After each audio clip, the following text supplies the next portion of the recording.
exactly where we're heading, because only a couple moves have been made since we left there, but Fabiano gave a good think. We wondered, how was he going to respond to the tension that Magnus had introduced with that F-pawn push?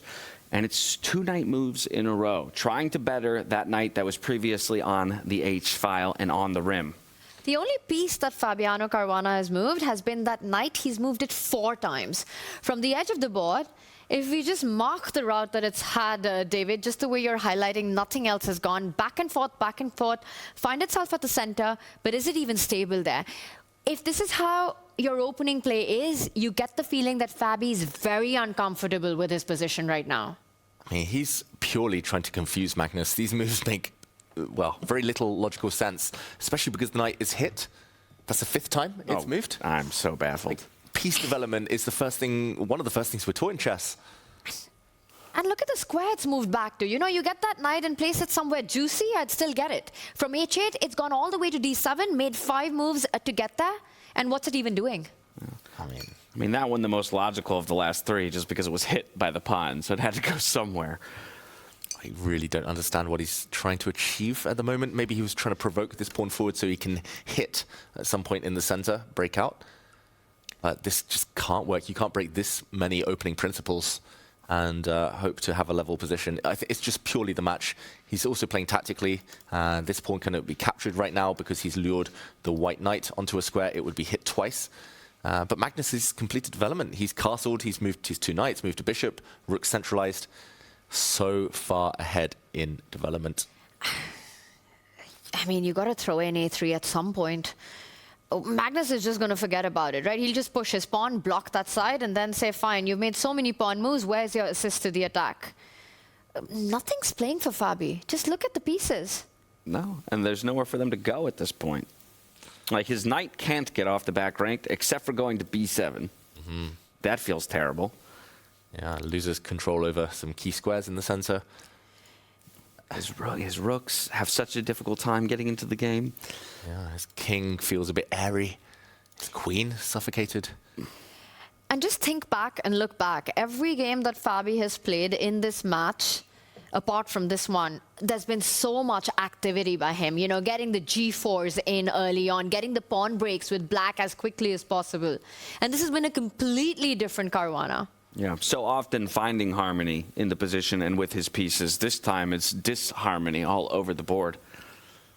Yeah, this is tough. When Fabi's at his best, the moves flow. Like this energy, like this relentless tactical vision that he showed actually most of that previous game, all of this World Championship final until the closing stages there. But it was also so classical. He's got classical training. He knows where to put his pieces. And then he's got that added spark, but this feels unorthodox. It's not really his style.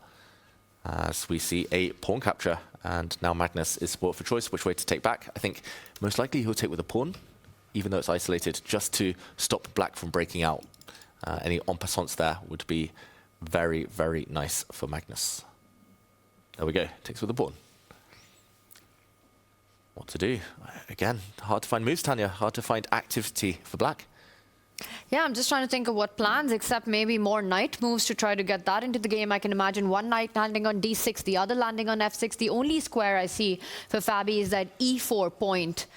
Maybe get there, but it takes so many moves, David. And meanwhile, Magnus has all his forces ready.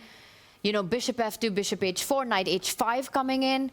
Well, knight H5 after you defend it. Queen E2, knight H5. Get that knight in, get that bishop in. I'm really surprised Fabiano hasn't thrown in this move. He needs to do it sooner or later. If Magnus gets a timeout, I think Magnus would love to actually block this pawn just to pin down the black rook to defend on A4. You might as well, having invested 2 tempi, if the black rook isn't lifting, you might as well just plant it. Hope that later you get some miracle attack against the white king. It just feels like every plan that Fabi has is so slow. I'm looking at Queen E2, but Magnus can also put it on the H4 square with similar ideas. You know, the rook landing up on this... It's just not looking good. Rook landing up on the G line eventually. I'm just seeing pluses in white's position and none for black. It's tough. I think he just needs to go into survival mode, Fabi. Hope that both players drop down low on time. Hope that Magnus still doesn't have a knockout blow and do exactly what Magnus did to him. Just keep the game going and going. frustrating him, and maybe a chance will appear. You never know. He has to play practical, though. He cannot afford to be low on time. We've seen that that doesn't tend to work out well for Fabiano. He needs to keep something in the bank just in case he gets a chance. Just in case. Yeah, that ship has sailed, right? He's now under 4 minutes on the clock and a worse position out of the opening. We call that turtling up in the League of Legends space. Ooh, turtling up. Gotta just get inside your shell and wait for that moment to pop out. Exactly. It's a good strategy in chess too, but it's not talked about so much. And there we go. The bishop does move, but that does leave a pawn hanging, maybe later on the side of the board. Yeah. Magnus is going to target that. He's going to bring his queen out. He loves doing it. What better time? You put your rook on e1, you're also targeting the e7 pawn after that. Yeah, there's no good moves in a bad position, that's what they say. And unfortunately, just really cramped. Hard to know what's coming next for Fabiano, but he needs to turtle up, put a bishop here, get his king off the back rank, move his knight, and hope. Maybe not exactly a turtle up strategy, but is e5 the kind of break that perhaps Fabi can be dreaming about in certain positions? Yeah, that's the thing. To equalize, I would say yes. To win a game, it might be difficult. En passant there, it will be symmetrical pawn structure. White might even win a pawn. And I don't know, it's maybe something he's thinking about, but to win is going to be a whole nother matter. Magnus looks pretty calm for now. 5 minutes and a half against just under 4 minutes. Crunch time coming. Still all the pieces on the board, only 2 pawns traded off. That's the plus side for Fabiano right now. Queen h4 is such a Magnus-esque move in this position, but he's really taking his time. And I'm slightly surprised. I wonder what else he's got on his mind. Does he want to reroute the knight via g4 to e5? Is that a plan that he's thinking about? Ooh, I like that as well. But there we go. Magnus, a practical decision. I really think Fabiano should have just planted his pawn on a3, whether good or not, just in case for later tactics. But now the white king's always going to be safe here in the corner. The black rook's always going to be tied down to this weak pawn. Fabiano, I think, may be getting his priorities slightly wrong there. But OK, he's got the g-file. One piece has moved. Still not off the back rank, but at least slightly more active. No threats, though, apart from this one. Rook takes bishop. Ooh. And this knight then would fall. OK, small trap, but Magnus might see that one. That might encourage him to park his queen on the side and defend the knight. That'll start rerouting his knight one more time towards the center, but I really like the move queen to h4. You know, you're hitting on h7, you're defending your pieces, you're opening up another square for your rook to line up against the black queen. He hasn't played it for a while. It was attractive for the last 7-8 moves for Magnus to put his queen on h4, but he keeps resisting. Something about it that he doesn't like. Okay, 4 minutes. Fabiano's done a good job of getting to this point after the opening. The thing is, even if this comes down to both players under a minute, then we can expect anything to happen, even in a position like this. So for Fabi, if he can get Magnus in a time scramble, that might be his big hope. Magnus rerouting, but not happy with the decision, struggling a little bit. Yeah, I think Magnus is fine with the moves. It's the clock. Magnus, he mentioned it in an interview yesterday, slower than he's used to being. A bit of indecision. Surely he's feeling nervous. That's the thing when you play chess. Like, yes, it's easy, natural to be nervous yourself, but you've got to remember the opponent also has feelings and emotions. And Magnus, okay, he goes back, but at least now maybe he's going this way later. He's very flexible. He doesn't have to do anything special. Yeah. Fabi needs to continue developing his pieces. He has to find a way to plant his own knight on that e4 square, the only outpost that he has in this position. It takes a while, but he's got to do it. He starts with improving his bishop, comes with the tempo, hits the rook slides up, and finally the pieces start coming out. Pieces are coming. Maybe a knight on d6 would be well placed. Maybe the knight can go to g5, and then later into some central squares. Okay, great decision. Fabi sped up there. Magnus still yet to release the tension, yet to trade off more pieces. Computer, the evaluation bar says big advantage for white, but in practical terms, this is still a really tense battle. You look at Magnus, and at least visually, it doesn't look like he feels he has a big advantage in this position. He's not looking as relaxed as he usually does. Exactly. He knows he's been not quite at his peak yet. So he will only relax when that handshake happens, if it happens, in his favor.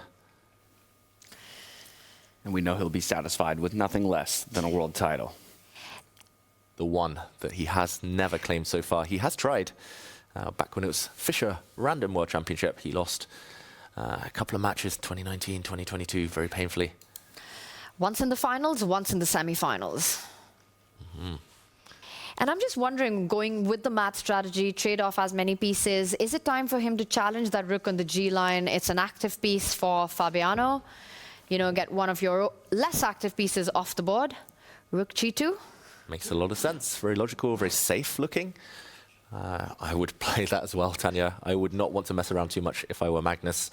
Maybe he's also thinking about coming forward with his knight, but again, there are tactics. He's got to be careful. Easy trick to miss that one. Knight f4, you'd lose 2 minor pieces for a rook.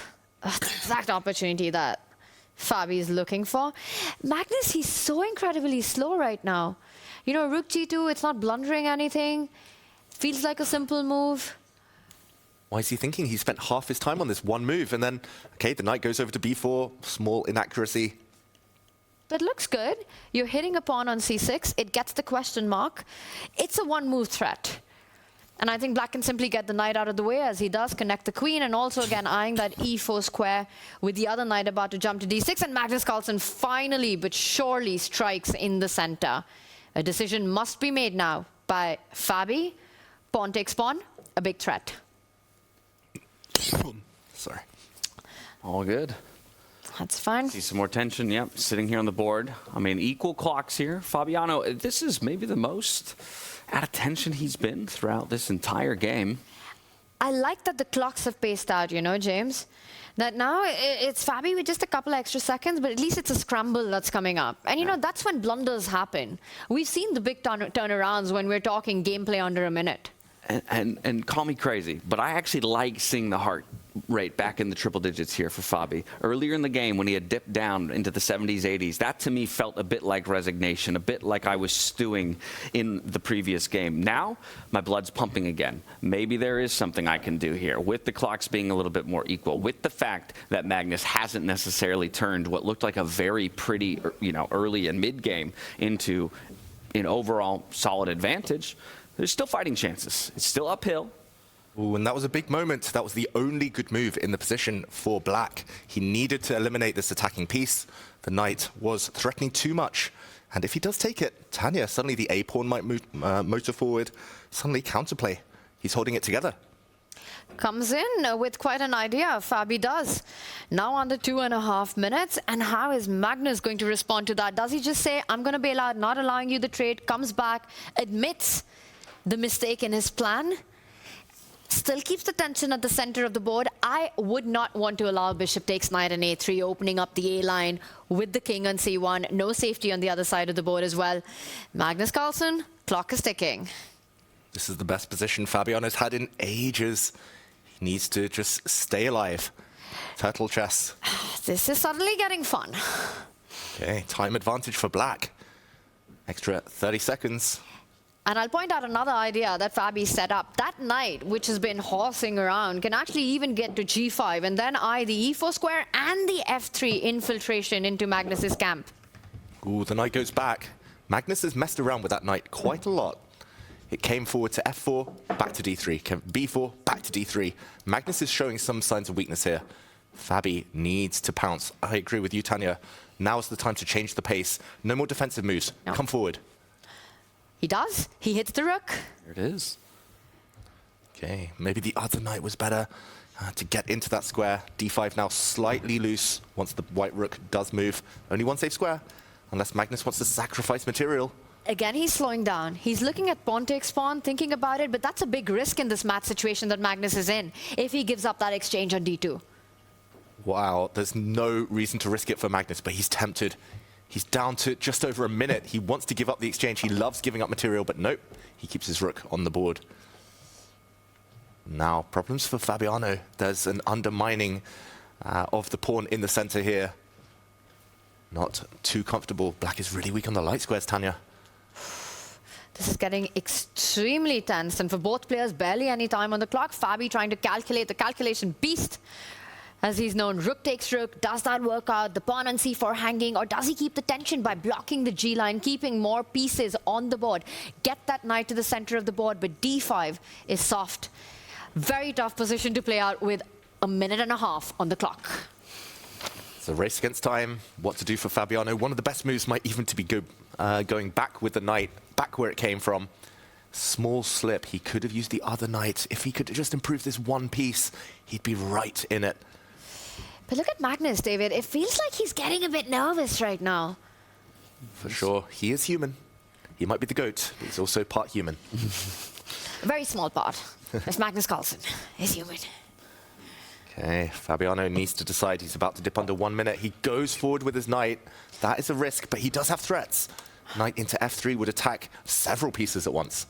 It does. It hits the queen, it hits the bishop, it hits the rook on g2. Does Magnus have enough time to take that pawn on d5? The white queen doesn't have too many squares. Ooh, this is really tricky now. Magnus at 1 minute. There's one big move for Magnus to find to keep pressing his advantage.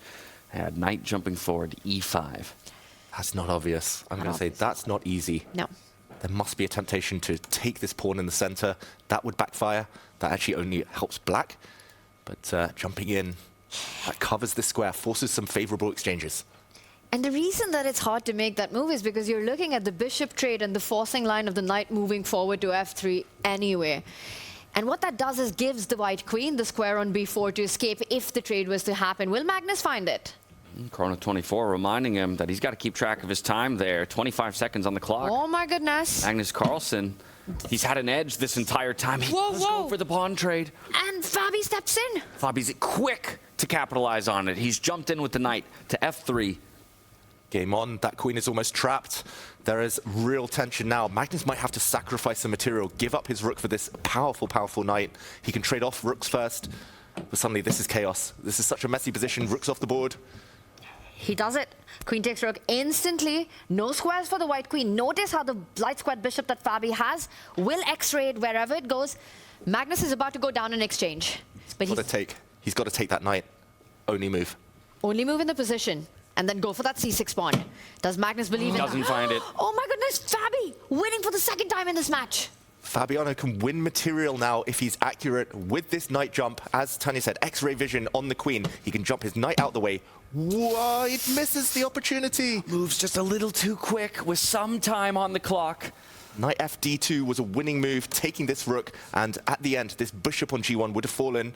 Now queen's coming off. Fabi's still fine. He's still in it. But it's going to be harder to win with queens off. And what a moment that was. You see the motifs on the board. You see the bishop lined up against the queen. Why didn't Fabi just take an extra few seconds there? He had over a minute. It feels like he got caught up in the emotion of the previous two moves, right? Feeling, okay, I'm back in it now, and started to just play towards that pace, when really that's the moment he needed to take that extra breath, play more at the pace he had approached the rest of the game with. That's where the tension comes in. That move, knight to d2, would have won material, won the rook, won the bishop, and would have given him an opportunity to take this game and to take this match into tiebreaks. The amount of chances that Magnus has actually given Fabi in this match. Unreal. And we see the trades happen. Fabi will jump in with the knight, hits the rook. Doesn't have too many squares. You can step up one square, hit that knight on d2, counter pressure. He needs to move the rook. Not many squares. f2 or d1, two options. He's already once moved into the eye line of that bishop earlier with his queen and should have paid a heavy price. Will he get one more chance? Fabiano Caruana. Rook steps forward. He can repeat the position, but probably no more than that. No, repetition not enough here for Fabiano. He still needs to push this to a win. One of his best positions in this game so far, aside from that one winning opportunity that he had. Yeah, but maybe the best line forward indeed is to just repeat it now. You are down a pawn in the center of the board, but that's just something the math situation doesn't allow. And when that's the case, how do you go into a queen trade? 15 seconds. Make a move. He takes the bishop. He leaps in. The gamble, calculated risk, but now white still up a pawn, hitting this one. A white knight is leaping into f4, and the black knight is almost trapped. Not many ways home for it. Yeah, try as he might, he's running out of options now, running out of pieces as well. Running out of pieces, pawns, and time. Magnus Carlsen so close to his first Fischer Random, his first Freestyle Chess World Championship title. And now it's a position Magnus can control. It's not chaotic anymore. That's the issue. Black has the 2 bishops, so some chances, but Black also has a problem piece. The knight, the bishop as well, also hit. Weak pawns all over the place, and they're playing without a rook. And the white knight ready to jump onto the center of the board to attack exactly that weakness. You are playing down a rook as well, as you're pointing out. Complete miscoordination in Fabi's pieces. And he had one golden opportunity. Missed it. Well, Magnus goes forward. That is a very professional move. Tries to eliminate as many pieces as possible. Bishop pair for Black. Bishop pair is, yeah, maybe where your hopes lie. But weak pawns. Weak pawns for Black. The king goes forward. The white lies king already here for white. Yeah. The rook is coming. Rook is coming. Threats of the f-pawn moving forward. The 8-7 pawn being weak, which would give white an outside passer. I mean, Magnus moves forward with his king in the middle game. I mean, this is an end game we're talking about. Yeah, he's just one move too slow, Fabiano. He wishes his pawn was on a3. He could have played that move so many times earlier. Now the black king can move out the way. The black rook can come and challenge the g-file. 5 seconds to make a move. The pawn is hanging. Goes forward, b5. And shakes his head. He knows that's not a great decision. Finally gets the rook into the game. Comes the rook. We've been here before. It's a Magnus grind. Magnus is the one with the threats. Yeah, and he needs only a draw. The white knight can at any time reroute itself to those central squares via d3, forcing that bishop pair off the board. There are pawns that can be attacked as well. I love that move, Tanya. Knight to d3, control. That black bishop is so sad now, locked on the back rank. He would love to find it now. Yeah. Magnus reaches for a pawn instead. He's going to march forward. f7, big threat. Computer's not the biggest fan. Fabiano, it's resign time. Unless he plays rook to f8, there we go, he finds it. Still some tension, still some pressure on the f-file. Let's ignore that question mark. It was a great move. It looks incredibly scary, with white also having the option of checking the black king with his own bishop. But suddenly tactics, and Magnus has to calculate with only 20 seconds left. His best option is still to find Tanya's move, knight to d3. Ooh, that is difficult now. That is based on the fact that black isn't actually threatening to take this pawn, since the black rook needs to defend its bishop, getting the knight out of dodge, out of the way there. Difficult, difficult. He's going for the bishop instead. More natural. That's a check. I like it. Ooh. King goes back. The wrong way. What should he have done instead? He needed to go the other way. That would have been difficult. He's come up to c6. Oh, 5 seconds for Magnus, though. Magnus takes the pawn. That loses the advantage, but does force more exchanges. Magnus just wants a rook endgame that he can control. A draw is enough. Exactly. Yeah, everything's going to come off the board. The bishop and the knight then, and then that pawn on f6 with a check will fall, but it will be enough to get Magnus Carlsen the draw. And Fabi knows it. That's why he keeps thinking. 8 seconds now. Takes the bishop. Will take the knight next. He takes the pawn. He'd rather fight a pawn down, but at least with the imbalance of a bishop versus a knight. He could have taken the knight. It would have ended in a draw most likely. Magnus Carlsen, up a pawn. Where's he going with the rook? Is he going to go behind? 6 seconds, he keeps thinking. He might even just offer a draw here. Yeah, he wants to play. He wants that world title so badly. That's a good move as well. But now Magnus is just going to simplify, trade all the pawns off the board. This might be the last stages of this world championship match. Fabiano knows it. He takes a pawn. He keeps his bishop alive. But Magnus is clearing the board, cleaning it up, going for the draw. And still with a pawn advantage at the end of all of that. The knight can come back around. There we go. Again, professional from Magnus. So close now. It's their one last chance. Pawn. Trade that one back with the rook, or with the knight rather. Rook slides up for a check, cleaning up that a3 pawn. There we go. The bishop drops. It's going to be a dead drawn endgame. There it is. In the battle against Fabiano Caruana, Magnus comes out on top and takes his 21st world title. The king claims another crown. Magnus Carlsen is your 2026 FIDE Freestyle Chess World Champion. Just incredible. And it wasn't easy, but Magnus snatched it. He took it when it mattered the most, how he came back in round 3, how he never lost control in round 4. And at the end of it, Magnus Carlsen always arrives. A miracle made in game number 3 to save his chances at that 21st world title. And as you said, David, the one that he had yet to capture is now his. Yeah, I feel